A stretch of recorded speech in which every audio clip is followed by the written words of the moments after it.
আর তারপর যখন দিনের আলো কেটে যায়, রাতের আধার নামে, তারপর সে আবারও মানুষ রূপ ধারণ করে।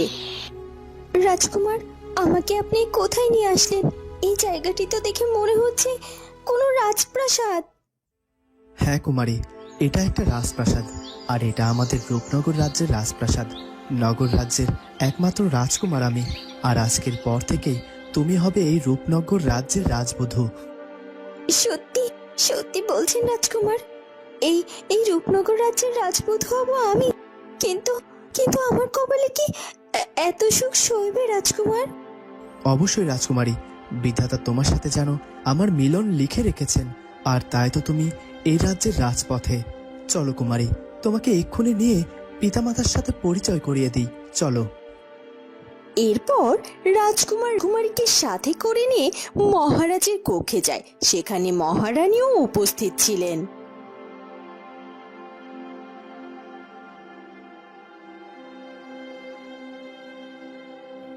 কি বলছো কি দাসী? রাজকুমার ফিরে এসেছে? তাহলে তো আমাকে এক্ষুনি রাজপ্রাসাদে গিয়ে হাজির হতে হবে। দাসী, দেখো তো আমায় কেমন লাগছে দেখতে। আপনি তো বরাবরই অনেক বেশি সুন্দর দেখতে, আর আপনাকে তো সব সময় সুন্দর লাগে। আর আর তবে আজকে একটু বেশি সুন্দর লাগছে উর্মিমালা। সত্যি বলছো? তার মানে রাজকুমার আমার দিক থেকে একটি বারের জন্য চোখ ফেরাতে পারবে না, তাই না বলো দাসী? সেটা আর বলতে, আপনার দিকে যেই তাকাক না কেন, সে আর আপনার দিক থেকে একটিবারের জন্য চোখ ফেরাতে পারবে না। আমিও ঠিক সেটাই চাই, যে রাজকুমার সব সময় আমাকেই দেখুক, আমার কথা ভাবুক, ও যেন আমাকে ছাড়া আর কখনো কোনো কিছু না চিন্তা করে। তখনই মন্ত্রীমশাই সেখানে চলে আসে। কি হলো উর্মিমালা, কোথায় যাচ্ছ? আর আজকে তোমাকে যে বেশ সুন্দর লাগছে মা। আসলে বাবা, রাজপুত্র রাজপ্রাসাদে ফিরেছে, আমি তার সাথেই দেখা করতে যাচ্ছি।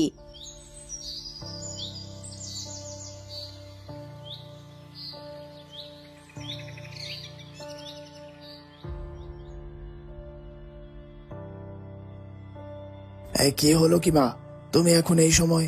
গতকাল তো ও বাড়ি থেকে লোকজন এসে আমাকে দেখে গেল, কই এখন পর্যন্ত তো আর কিছু জানালো না। তাহলে কি আমাদের বিয়েটা পাকাপাকি হয়নি? আসলে বাবা, ব্যাপারটা আমার বলতে বড্ড খারাপ লাগছে। তারপরও বলি, ওরা ওরা তোদের এই বিয়েটা ভেঙে দিয়েছে রে। ওরা নাকি তোর সাথে তাদের মেয়েকে বিয়ে দেবে না। কি বলছো কি মা? ওনারা ওনারা ওনাদের মেয়েকে আমার সাথে বিয়ে দেবে না? কিন্তু আমার কি অপরাধ? তোর কোনো অপরাধ নেই, সব অপরাধ হচ্ছে ওই কুমারীর জন্যই তো তোর বিয়েটা ভেঙে গেছে। কি বলছো কি? কুমারীর জন্য আমার বিয়েটা ভেঙে গেছে? আমি তো তোমার কথা কিছুই বুঝতে পারছি না মা। তোর মনে নেই বাবা, গতকাল রাতে কুমারী এ বাড়িতে এসেছিল, তার ভালোবাসার কথা আবার তোকে জানিয়েও গিয়েছে।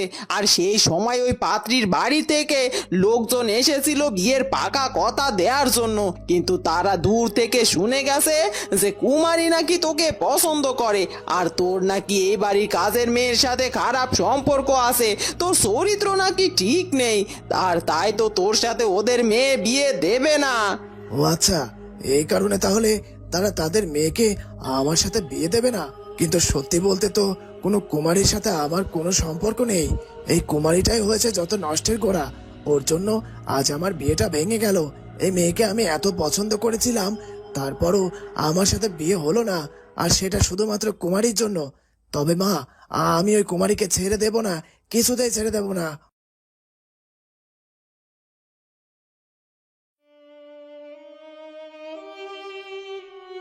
এই তো রাজকুমার ফিরে এসেছে। গত দুদিন ধরে তোমার কোনো খোঁজই পাওয়া যাচ্ছিল না। কোথায় গিয়েছিলে তুমি? আর তাছাড়া আমি ইদানিং দেখতে পাচ্ছি যে তুমি হুটহাট করে কাউকে কিছু না বলেই প্রাসাদ থেকে বেরিয়ে যাও। কোথায় যাও বলো তো রাজকুমার? কোথায় যাবে আর রানী? তুমি জানো না আমাদের ছেলেটা রাজ্য ভ্রমণ করতে কতটা পছন্দ করে?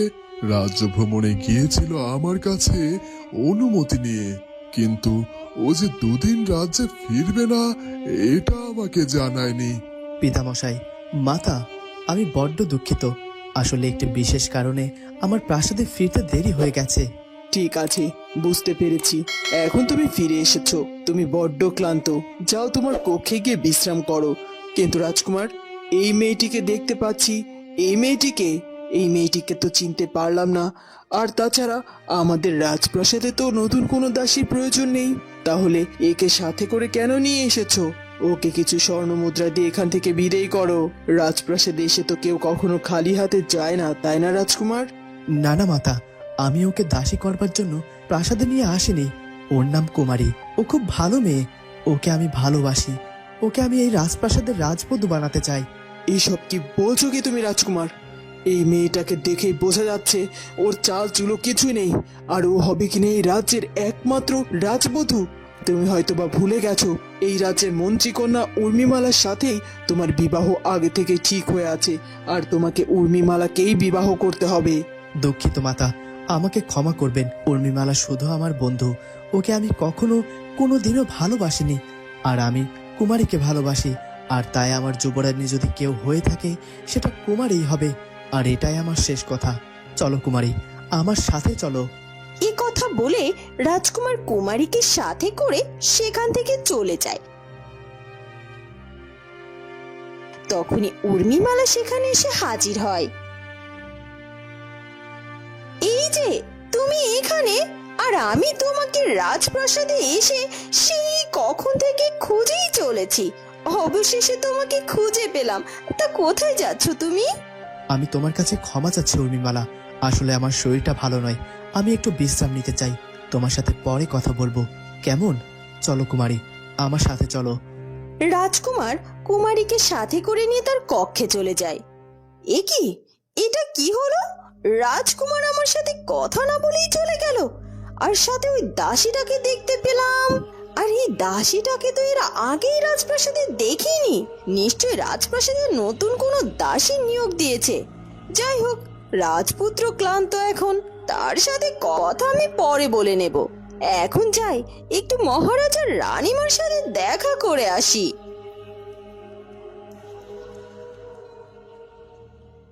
ওদিকে রাজকুমার কুমারীকে নিয়ে রাজকুমারের কক্ষে যায়। কুমারী, আজ থেকে তুমি এই কক্ষেই থাকবে, আর আমি তোমার পাশের কক্ষেই আছি। যদি কোনো রকম কোনো সমস্যা হয় তাহলে তুমি আমাকে অবশ্যই জানাবে। আর হ্যাঁ, একটা কথা, আমার বাবা মার কথায় তুমি মন খারাপ করো না। আমার পিতামাতা আমার উপরে শক্ত হলেও তাদের মনটা ভেতরে ভেতরে বড্ড নরম। আর তাছাড়া আমি যখন যেটা চেয়েছি তারা আমাকে সেটাই দিয়েছেন। আর দেখবে, ওনারা খুব তাড়াতাড়ি আমাদের সম্পর্কটা মেনেও নেবে। তাই বলছি, ওনাদের কথায় মন খারাপ করো না কিন্তু। কিন্তু কিন্তু রাজকুমার। না না কুমারী, আমার কোনো কিন্তু নেই। আমি তোমাকে যেটা বললাম সেটাই করো।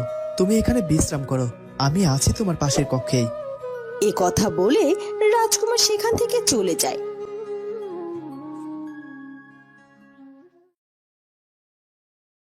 রাত হয়ে যায়।